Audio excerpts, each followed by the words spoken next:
Ça y est, je reprends ce que je viens de dire. Les exercices de la mécanique, ils ont un procédé qu'on doit suivre. Comment peut-on répondre à certaines questions?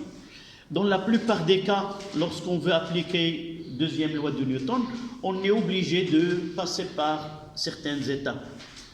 La première des choses, c'est déterminer le système étudié. On doit le mentionner. Le système étudié, c'est le corps S. Puis, dresser le bilan des forces exercées.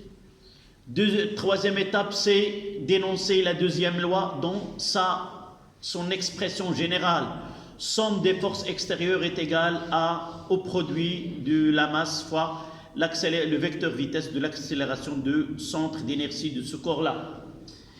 Juste après, on va exprimer ces sommes de forces par les forces que nous avons déjà fait l'inventaire et faire une projection sur les axes qu'on a et par la suite arriver à répondre à ces questions-là. Sans qu'il y ait un schéma sur lequel il y a le système et représenter les forces exercées, généralement on les représente, sinon on fait l'inventaire. Si je connais bien les directions et les données me permettent de faire la représentation, c'est bien. Si les données ne me permettent pas, je ferai que l'inventaire des forces. Mais dans notre cas, on ne va pas commencer par appliquer la deuxième loi, mais à partir d'un graphe où il y a ce qu'on appelle la courbe que représente V. On fait un petit rappel. D'abord, nous avons le vecteur accélération, nous avons le vecteur vitesse et nous avons le vecteur déplacement. Les coordonnées de vecteur déplacement, ce sont x, y, z, on l'appelle les équations horaires. Les coordonnées de vecteur vitesse, ce sont la fonction de v, généralement ce sont des fonctions aussi v en fonction de temps, ce sont des fonctions liées au temps. On ne va pas dire les équations horaires, mais ce sont des fonctions qui dépendent du temps. Donc, soit on commence par les deux types de mouvements. D'après le premier principe, si V est égal à une constante, nous l'avons énoncé. D'accord? Dites-moi si VG est égal à une constante, comment est HG? À quoi est égal? C'est égal à 0. Et qu'est-ce que nous avons dit à propos de la nature? Mouvement rectiligne uniforme. Mouvement rectiligne uniforme, ça veut dire quoi? Que la trajectoire est une droite, que la vitesse est constante, et par la suite, je peux donner l'équation horaire. Donc, à partir de ces données-là, V de G est égal à quoi? À D de OG sur dt. Ça, c'est la définition de vecteur vitesse. Puisque le mouvement est rectiligne, il se fait sur une droite, je peux écrire là, c'est VG, porté par I, est égal à D de X sur dt, porté aussi par I. Et de là, j'aurai V de G, en valeur algébrique, si vous voulez, c'est D de X sur dt, qui est égal à une constante. L'équation horaire pour un mouvement rectiligne uniforme, ça sera quoi? C'est la fonction primitive. Donc, si c'est une constante, la dérivée d'une fonction qui est égale à une constante, ça veut dire que x de t est égal à quoi? C'est une fonction qui est quoi? Affine. Et le coefficient directeur de cette droite-là, ça sera v de g. V de g x fois t plus x0. Voici l'équation horaire d'un mouvement rectiligne uniforme. D'accord? Ça, nous l'avons, on déduit de premier principe de la première loi de Newton ou le principe d'inertie. D'accord? Donc, de là, je peux, là c'est la démonstration, je peux passer maintenant à un autre cas de mouvement, lorsque AG est égal à une constante, vecteur constant. Ça veut dire quoi? Ça veut dire que V de G, c'est V de G est une fonction affine. de Voilà. vecteur directeur. De là, on va tirer que V de G est une fonction affine. V de G est égal à AG, T plus une constante, c'est V0x. Si la fonction, c'est le moment s'effectue sur l'axe des x. Donc, lorsque, s'il vous plaît, lorsque le vecteur vitesse est constant, on dit lorsque la trajectoire est une droite d'abord. Lorsque la trajectoire est une droite et le vecteur accélération est constant, on dira qu'on est dans un mouvement rectiligne uniformément varié. Monsieur, on peut dire uniformément accéléré ou décéléré. D'abord, tu n'as aucune donnée qui te permet de dire accélérer ou J'ai décélérer. la donnée, c'est que la vitesse Non, augmente. là on ne parle pas de l'exercice. Ah. On ne parle pas de l'exercice. D'accord? On ne parle pas de l'exercice, on parle d'une façon générale pour qu'on puisse traiter tous les types d'exercices qui viendra par la suite. Oui. Donc, en résumé, tu m'as demandé un petit résumé. Voilà le résumé de deux types de mouvements qu'on doit connaître parfaitement. Le mouvement rectiligne uniforme. Comment dois-je identifier un tel mouvement? La première des choses, c'est que la vitesse est constante ou l'accélération est nulle. Oui. AG peut être négatif ou juste. Décédant. Je parlerai par la suite. Maintenant, d'une façon générale, je dis que nous avons deux types de mouvements. Mouvement rectiligne uniforme. Comment puis-je connaître ou identifier qu'il s'agit d'un mouvement rectiligne uniforme? La première des choses, c'est la trajectoire. Généralement, elle est donnée dans l'exercice. C'est-à-dire le corps A ou le corps S se déplace selon la droite AB. S'il se déplace selon la droite AB, c'est que G, elle va tracer. Les positions prises par G constituent une droite. Donc la trajectoire est une droite. Pour cela, je dirais que le mouvement est rectiligne. Elle reste à déterminer, est-ce que la vitesse varie ou la vitesse est constante? Comment puis-je connaître? Soit qu'il est donné clairement que le corps S effectue un mouvement rectiligne uniforme et il nous donne certaines questions. Soit que on donne des actions mécaniques ou des forces qui seront appliquées et on nous demande de montrer que le mouvement est un mouvement rectiligne uniforme.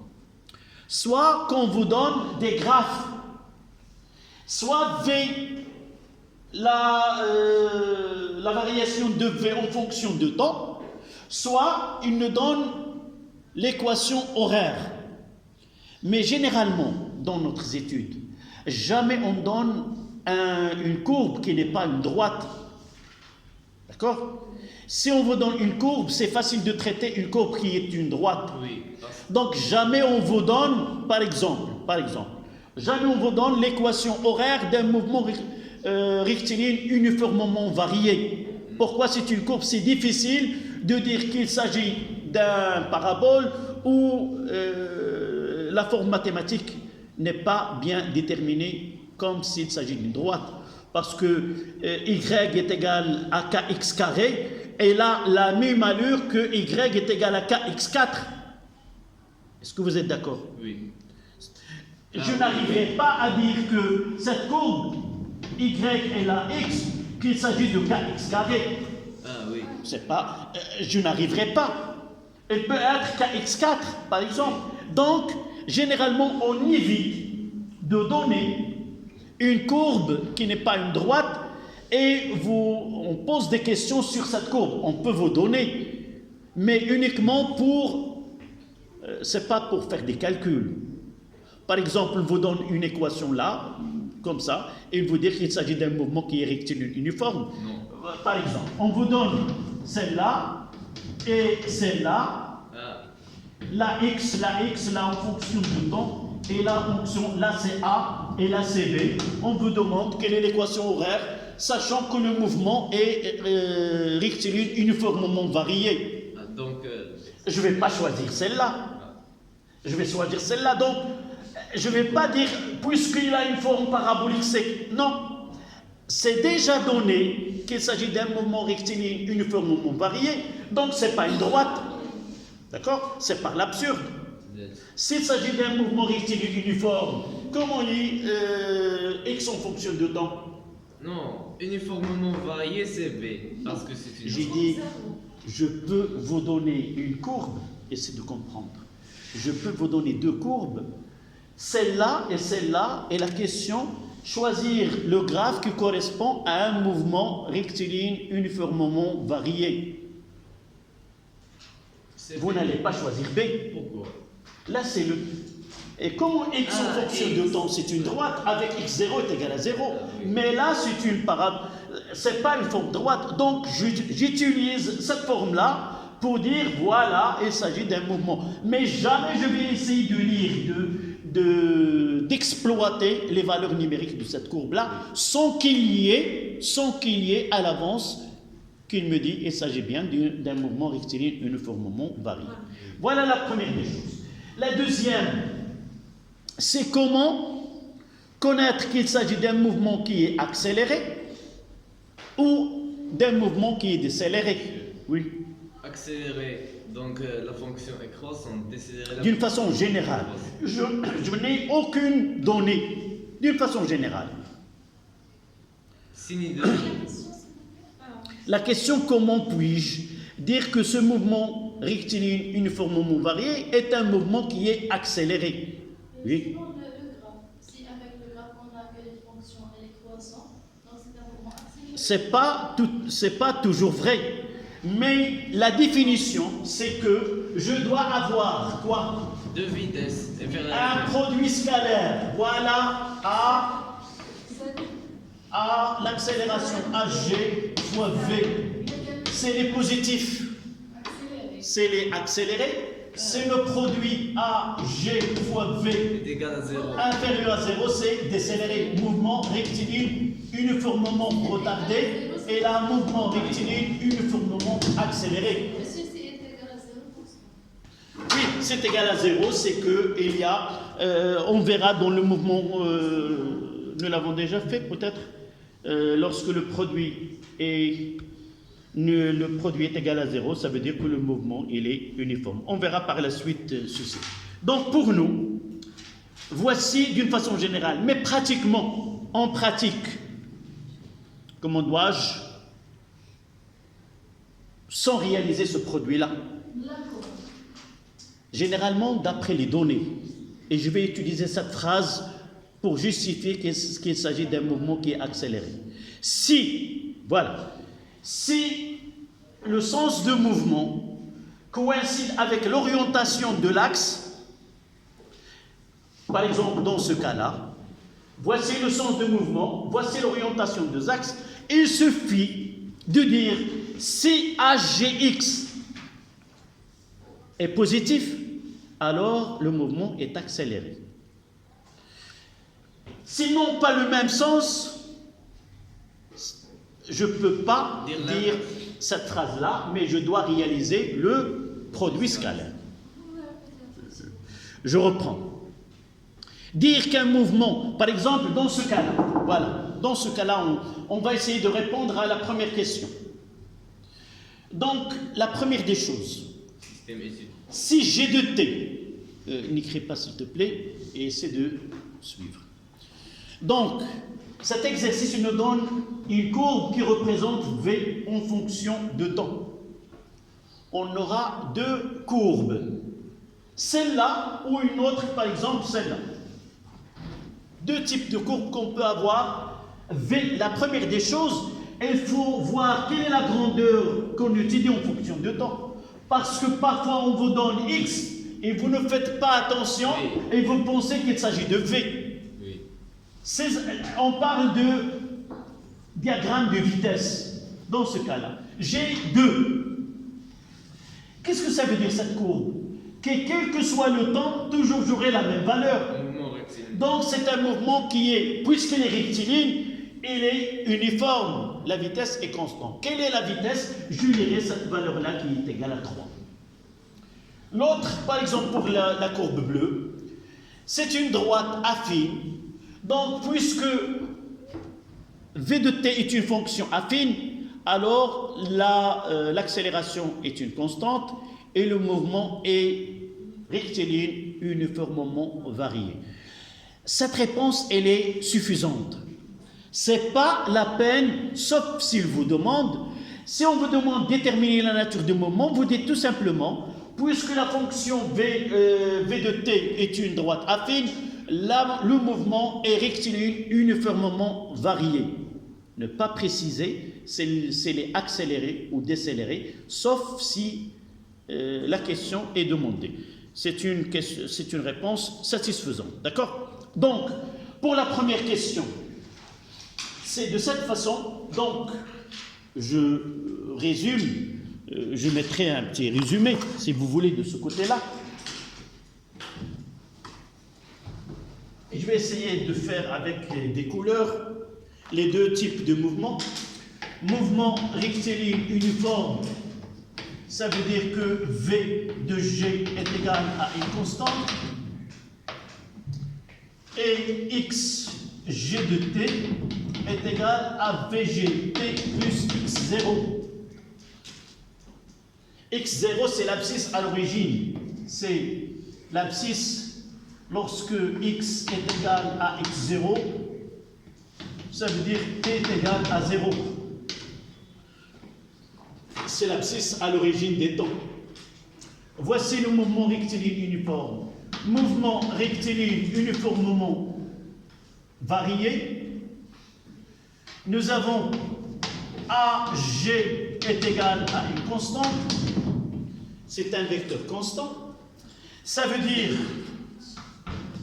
que VG de T est égal à AG de T plus V0 X.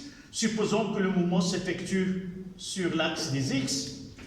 Et aussi, X de T est égal à 1 demi AG T carré plus V0 XT plus X0.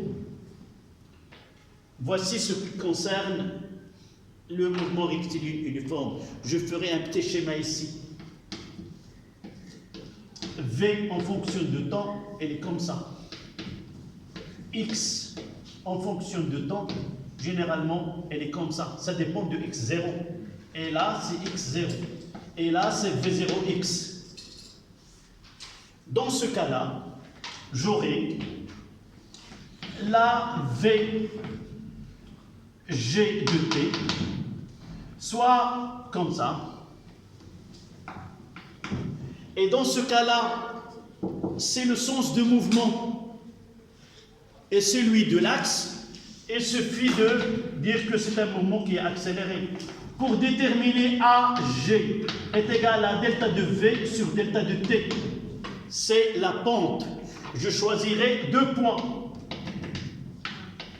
Là, c'est delta de V et là, c'est delta de T.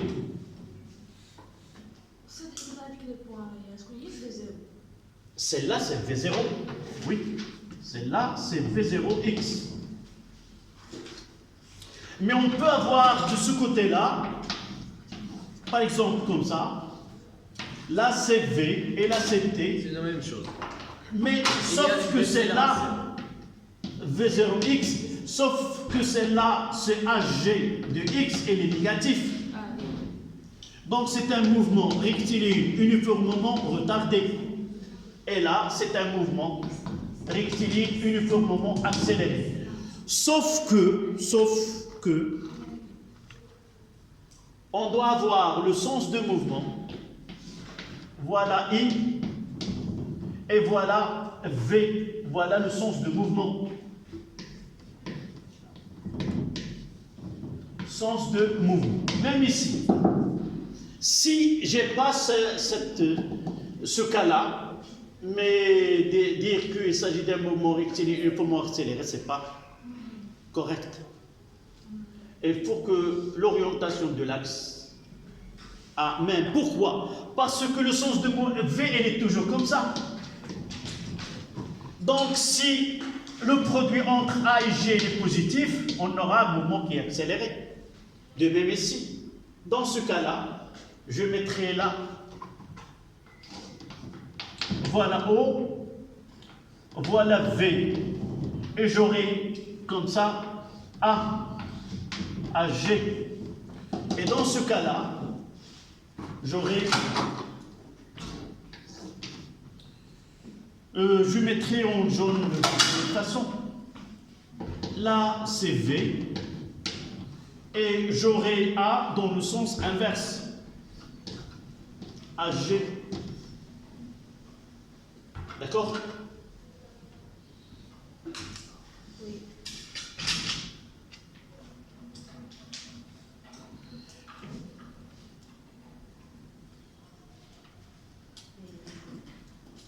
Monsieur, est-ce que c'est la même que la...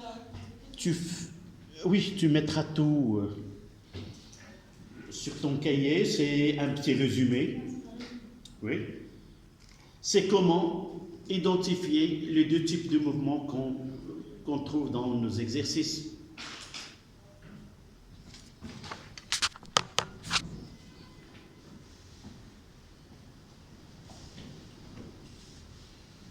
Donc on va revenir à notre exercice et répondre à la première question.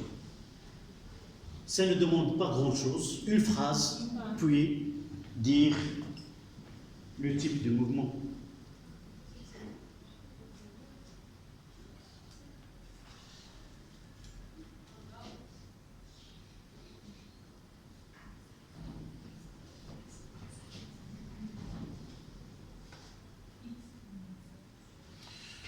Donc, ces données, on n'en a pas besoin. J'ai une question.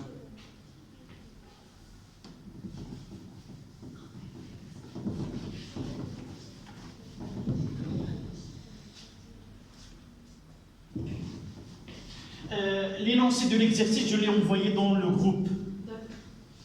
Si vous avez la connexion, vous pouvez suivre l'exercice sur votre téléphone. Non, si tu veux l'énoncé tel qu'il a été, la voici. Et même les deux leçons, les deux parties. Ceux qui n'ont pas assisté à la séance précédente,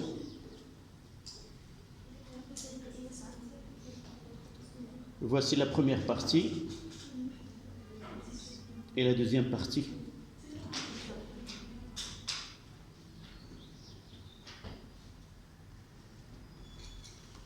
Voilà, donc, mademoiselle, tu peux maintenant répondre à la première question.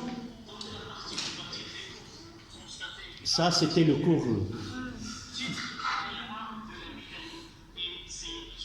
Les lois de la mécanique et ses utiles. Voilà. Donc, première question, c'était déterminer la nature de mouvement. Avant de faire ce petit résumé, j'allais dire qu'on sait que A est égal à D de V sur dt. Donc, pour préciser l'accélération, si elle est différente de 0 ou bien est égale à 0, on va choisir de... Oui, là, on discute. Oui. Oui, lorsqu'on discute d'une façon amicale, on prend notre temps à discuter. Mais n'oublie pas que tu es devant, par exemple, un exercice, un examen, et le temps, il est décisif. Donc, pour moi, ma réponse doit être le plus bref possible avec des arguments qui sont solides. La réponse, là, c'est quoi? Puisque V de t est une fonction affine, Alors, directement, c'est pas la peine. La réponse est directe. Puisque V de t s'écrit de la forme AT plus V0, donc le mouvement, déjà il est rectiligne. Donc je mettrai un A, puisque le mouvement est rectiligne. Regardez bien que le graphe ne peut pas dire si la trajectoire est rectiligne ou non, puisque le mouvement est rectiligne d'après les données de l'exercice. Et V de t est égal à AT plus V, le mouvement est rectiligne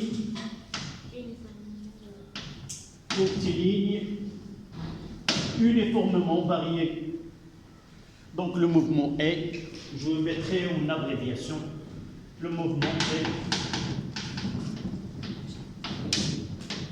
est un mouvement rectiligne uniformément varié. C'était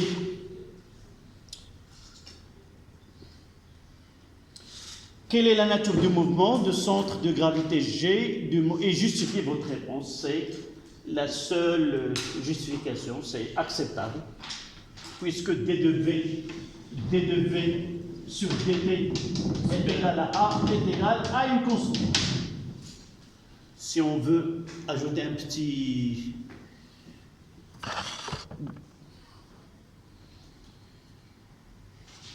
Ça, c'était la question 1.1. 1.2. Trouvez l'équation horaire x de t, x est égal à f de t du mouvement de S, sachant que son abscisse à l'origine des dates est 1,5 mètres. Là, il y a une discussion entre les profs. Généralement, je peux donner l'équation horaire du mouvement d'une façon sans la démontrer. Puisque le mouvement est rectiligne uniforme, varié, alors x de t est égal à 1/2 at carré plus v0. On peut l'utiliser d'une façon directe. Ce n'est pas la peine de faire une démonstration mathématique, puisque nous l'avons déjà démontré dans le cours. Généralement, les formules qu'on démontre dans le cours peuvent être utilisées d'une façon directe. Donc, 1,2.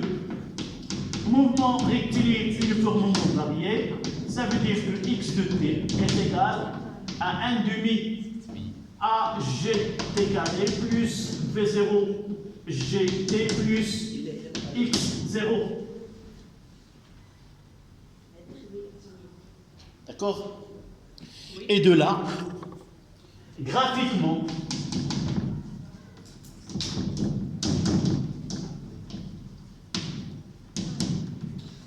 AG est égal à quoi? On prendra deux poids. On a 6 et A.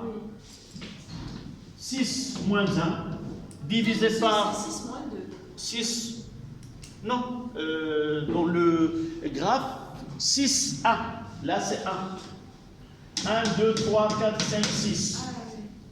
D'accord? 6, c'est 0,5. Donc, c'est 0,5 moins 0. Ça donne 5 sur... C'est 10. c'est 10. Donc 10 mètres secondes moins 2. C'est l'accélération. V0 x. Regardez là, j'ai écrit graphiquement. Ah oui. J'ai là AG et même je peux C'est 1. c'est A. 1 mètre seconde moins 1. D'après les données,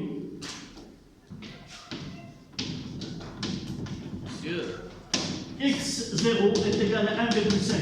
Monsieur, Oui. est-ce qu'on peut faire ce calcul dans l'équation? Comment? Dire après x de t est égal à la relation, on fait x de t est égal à 1 sur 2 Et on remplace 6 moins 1 sur 0,5 moins 0 fois 0,5 au carré plus 1 fois 0,5 plus 1,5. شوف غادي تذكرني. Ça fait longtemps que je n'ai pas donné cette blague-là.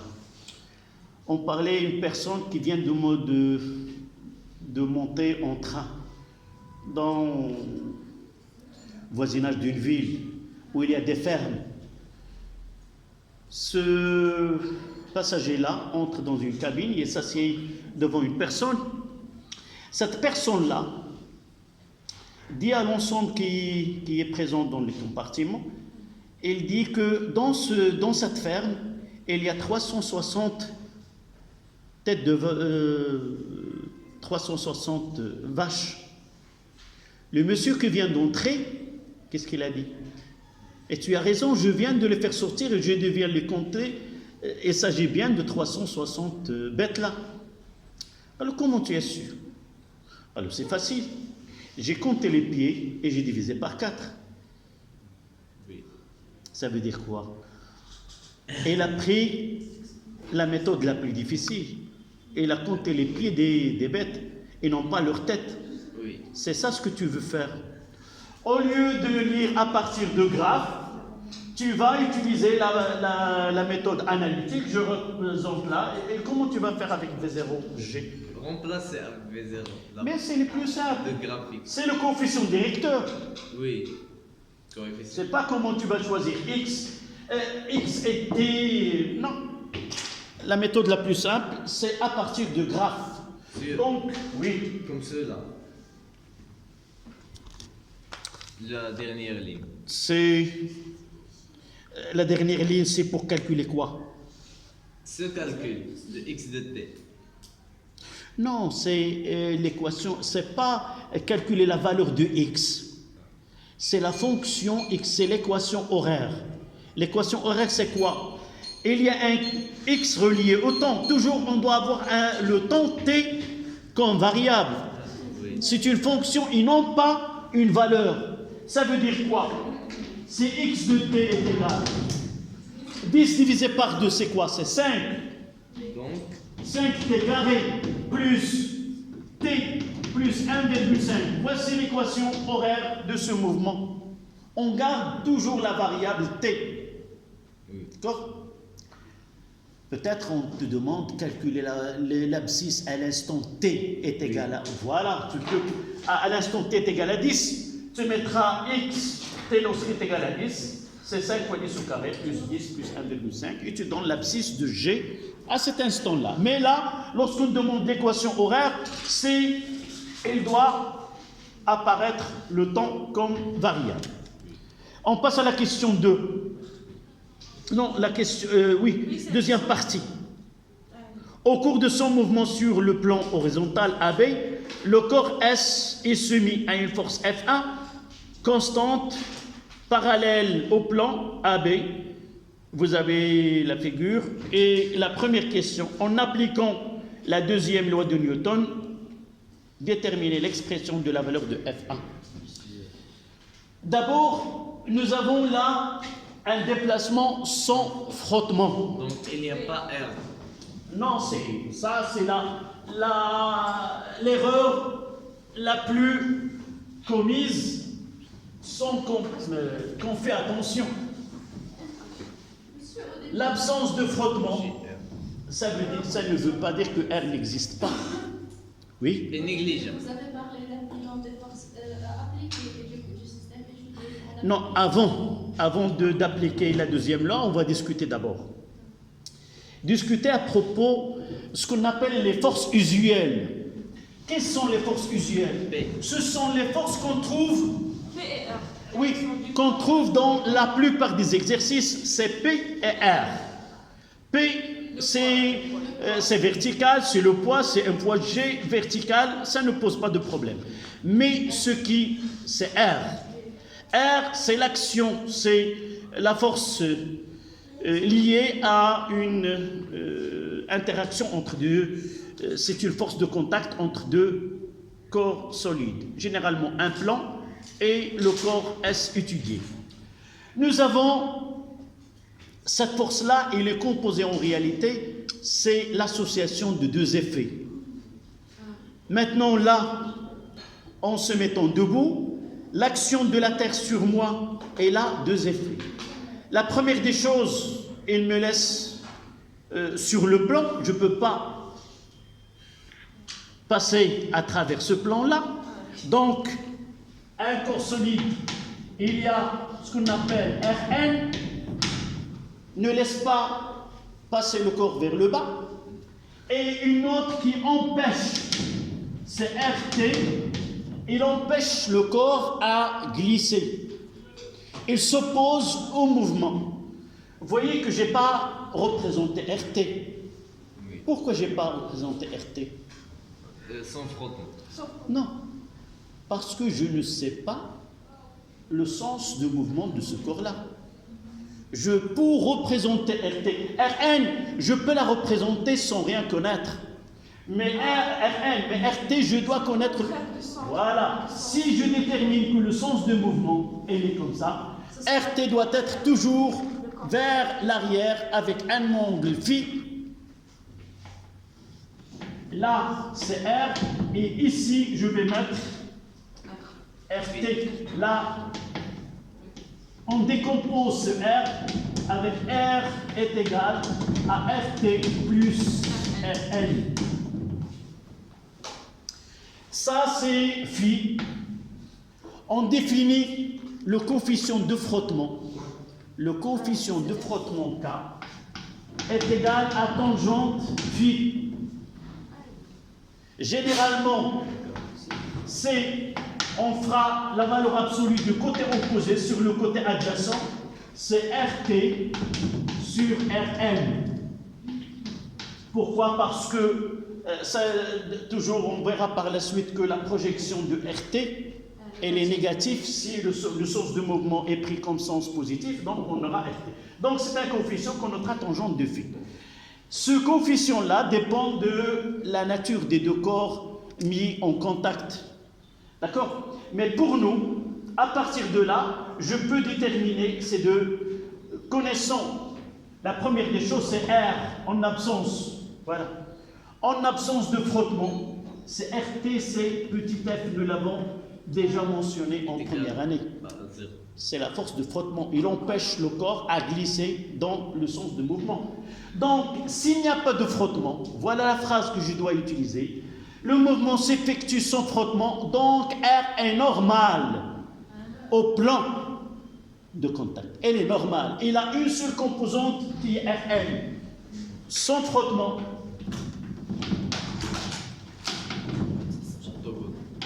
R est égal à Rn et RT est égal à 0. Ça, c'est plus important.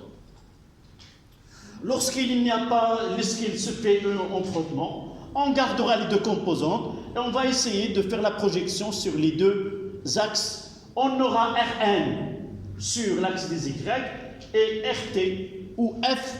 Là, je n'utilise pas petit f parce que dans l'énoncé, on n'a pas mentionné petit f. On a mentionné avec Rn. D'accord? Donc, revenons. Là, c'est le plus important, c'est ce R-là. Généralement, ce coefficient, il est donné. Par exemple, dans certains cas, c'est 0,25, 0,14. Ça dépend de la nature des deux corps. Revenons à notre question. C'est quoi? C'est en appliquant la deuxième loi. Voilà. Donc, c'est de 1. Monsieur, est-ce que Oui. c'est nécessaire d'utiliser K? Non, c'est pas moi. Là, je définis. Tu peux trouver dans un exercice, on donne K est égal. On ne donne ni K, ni tangente de phi. On nous donne phi est égal à 14, par exemple. Dans ce cas-là, c'est quoi? 30. Là, monsieur. Là, tout l'exercice s'effectue sans frottement. Donc, on n'aura pas ce problème ici. Donc, non, sans frottement dans tout l'exercice. On verra par la suite celui que j'ai traité avec vos camarades arabe entre 8h30 et 10h, on a traité un exercice avec frottement. Essayez de voir la version arabe de cet exercice. Je le mettrai, oui, je le mettrai tout à l'heure dans la même, et même je mettrai le lien dans votre groupe. Donc revenons à ce cas-là. Donc système étudié, c'est quoi? C'est S. Parfois, on ne fait pas l'inventaire des forces pour gagner de temps. Qu'est-ce qu'on fait? Je reprends le schéma, je fais et je représente les forces qui s'exercent sur le système sans les inventer, sans faire l'inventaire. Là, c'est P, là, c'est R, et là, c'est F1. Ça, c'est suffisant. Donc si on fait le schéma, c'est pas la peine. Oui, c'est pas la peine de faire l'inventaire des forces. Oui. C'est déjà représenté, même c'est mieux. Déjà, j'applique qu'il n'y a pas de frottement, R elle est normale, P et ainsi de suite. Donc, système étudié, inventaire ou représentation de forces. Troisièmement, deuxième loi. C'est sigma de F extérieur est égal à MAG.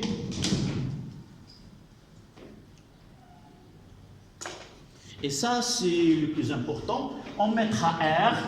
Je donne la version générale. Puis je l'exprime selon mon exercice. D'accord? R plus P plus F1 est égal à MAG.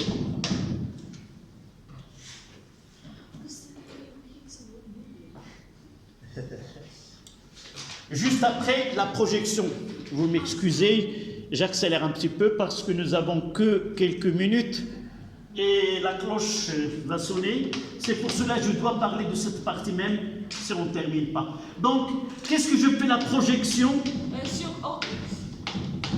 sur l'axe donné. OX. Même si on ajoute un autre axe Y là avec J, s'il vous plaît. Dans le cas de mouvement rectiligne uniforme, il y a le mouvement sur un seul axe. Et même si on fait la projection sur l'autre axe, on aura HGY, comment est égal? 0. On n'a pas de mouvement sur les autres axes. Donc la projection, qu'est-ce que je fais? Je fais Rx plus Px plus F1x est égal à MAGX. C'est quoi ça? C'est la projection, ce sont des valeurs algébriques. On passe des valeurs vectorielles, une écriture vectorielle à une écriture qui est algébrique. Et je vous donne deux phrases que vous devez apprendre dans le cas de la projection. Deux cas usuels, si vous voulez, qu'on trouve. Soit que la force elle est parallèle à l'axe de projection. Donc, si la force est parallèle à l'axe de projection, nous avons deux cas. Soit plus la norme ou moins la norme. S'ils ont le même sens, c'est plus la norme. Le sens contraire, c'est moins. D'accord? Si la force est perpendiculaire, c'est 0, quelle que soit l'orientation de ce vecteur force. D'accord? C'est là, donc on mettra ici. Regardez là, c'est pas la peine de justifier. Vous avez un schéma et vous écrivez, on accepte que 0 plus 0 plus FA est égal à MAGX. Donc AGX est égal à F1 sur M, qui est positif. Monsieur, Oui. ils ont demandé de déterminer l'expression de F1 et savoir. Donc F1, oui. Est égal.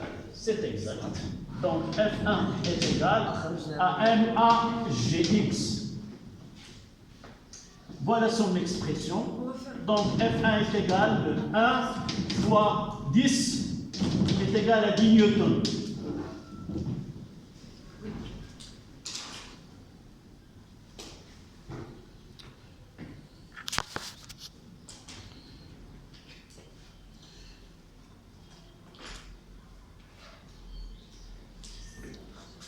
Donc pour la question suivante, c'est entre à partir de B. Oui, on la laisse. ان شاء الله من بعد العطله. نتمنى لكم رمضان مبارك ان شاء الله بالصحه والعافيه وبالمستقبل وبالاجتهاد ان شاء الله وبشواهد عليا. نتمنى انني نكون واحد من هذوك اللي ساعدوا تكون هذه الشواهد هذه. تانتم بارك الله فيكم. شكرا. تانتم كذلك.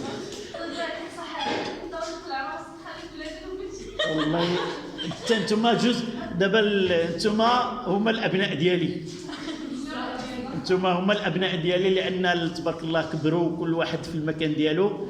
فالحضور ديالي معكم كيفكرني في الحضور مع الابناء ديالي ومعتز انني وكونوا متيقنين. كنكون سعيد جدا اني كنكون معكم وكنخدم معكم وكتعطيوني كل القوه والجهد والمعنويات باش نخدم. جربت درس ما فيش تلامذ. اكفس دروس درتها هي درس كنت كنديرها هنايا في كوفيد. اكفس درس هو انني كان معايا غير الطيور كيبقاو يغوتوا. من تما قلت ما نعاودش ندير دروس بدون ان يكون تلاميذ. تبارك الله عليكم الله يحفظكم وشكرا لكم. سلام.